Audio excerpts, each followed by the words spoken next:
Hey, Kerry. I just want to take a few minutes to introduce you to the rest of the team that's going to be the guides for this journey that we're doing at Oregon City. And I thought that it would be valuable just to ask a few questions so that everybody gets an idea of kind of where you come from and why you're so passionate around systems and systems thinking. And so I'd like to kind of start with like just a very quick question of how did you get involved with system dynamics and systems thinking? What was your story there? Okay, well, I came across system dynamics through my career. I started my career back in 1985 and I joined a consultancy called Deloitte Haskins and Sells in London. It was kind of that year was the dawn of consulting as a profession, and many audit practices were spawning business advisory services. And I joined a group that was all about taking the new personal computers that were becoming available and looking at analytical approaches from universities around the world and looking at how we could apply those two things to businesses. And my boss spotted somebody in the US, a guy called Barry Richmond, who was a PhD student of Jay Forrester at MIT. And he'd spotted a computer package that Barry Richmond had created called Stella. And Stella was a system dynamics package that only at that point worked on an Apple Macintosh. And back in back in the 80s, Apple was a very, very small organization. We all had IBM machines back then. And so my boss brought Barry and he bought an Apple Macintosh. And I learned about system dynamics as a modeling tool. So basically, the very first model that I built using system dynamics was a model of what we then considered the problem with climate change, which was the fact that CFCs were rising into the atmosphere and creating holes in the ozone layer. And I built a model of that and what was going to happen over time. Okay, and it was like I'd seen the light. Barry Richmond was an amazing person, massive energy and completely passionate about system dynamics. And I then went on to use the approach with my clients over a period of, well, 17 years then in mainstream consultancy. So I use system dynamics for a whole range of corporations. Helping them to work out how to optimize their system and maximize their returns to their shareholders.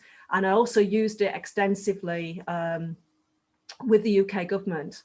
Lots of UK government departments, I deployed this approach. So that's where I came across it and how I got involved. After that, I left the consulting world back in 2005 for various reasons, and I went to live in France. And I started applying system dynamics to every single aspect of my life. So you might see the horses on the wall behind me. I looked at riding again and looked at the way that I trained my horses systemically, as opposed to the way I'd been taught in riding schools. And I completely changed the way that I interacted with my horse. And then I did the same for lots of other aspects of my life, for my relationships, for my house, for my health, you name it, I've applied system dynamics to it. So that's really, I'm literally, if you chopped me in two, you'd see systems embossed right the way through me, and certainly right the way through my mind. And so when we talk about systems and system dynamics, how would you define that? And what does that mean for you?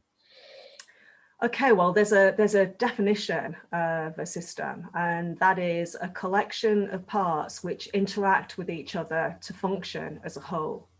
So you, Thompson, are a system. I'm a system.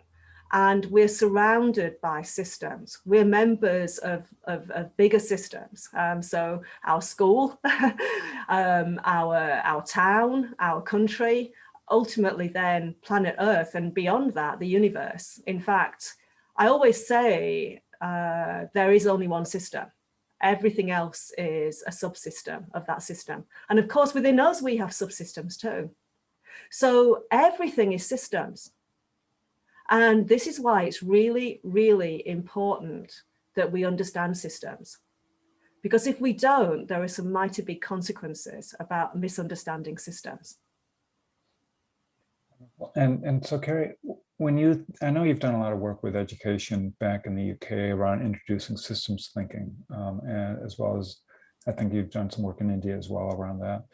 Why do you feel so passionate about introducing systems thinking to students? Why do you see that that is such an important commission that you have as you get up every day?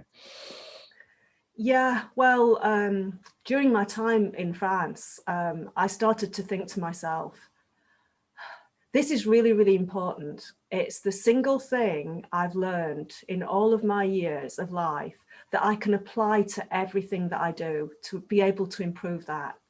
And I started to think, why wasn't I taught that in school? This thing that applies to everything. And this thing that allows me to learn astronomically fast about any system once I've understood it. It kind of unlocks so much potential for learning. So that was one aspect of it. The other aspect of it was looking at the big problems that we now face in the world. You know, the big problems that around climate change, around our environment, and asking the question, what is the root cause of those problems?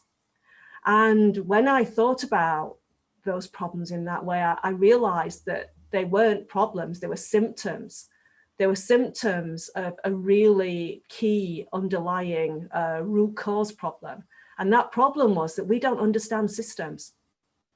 We don't understand systems because we're not taught about systems. We're not taught in school about systems. Generally, there are very few universities where children or students will be taught about systems either. And this is a massive problem because the people that do understand systems, by and large the corporations and the consultancies that I worked with, apply systems, dynamics and other techniques to parts of a system. And that is not the point. The point about systems is understanding the whole, yeah? Because until we understand the whole, what we do is we just create problems. We push problems around systems and create problems for others. So if we really want to solve the really big problems in the world, we all need to be thinking and acting systemically. And I truly believe that. And that's why I committed about, it's about 12 years ago when I got on this track and started thinking about how could I change not just UK education, but global education, because we need everybody to be able to see the world in this way if we're going to be able to survive. I feel that strongly about it. I think it's part of our survival as humanity. Well, thank you, Kerry. And we're looking forward to this journey that we're going to be doing together at Oregon City and what it unfolds as we empower these students, the next generation of change makers as systems thinkers. So thanks again. Bye now. You're welcome. Thank you.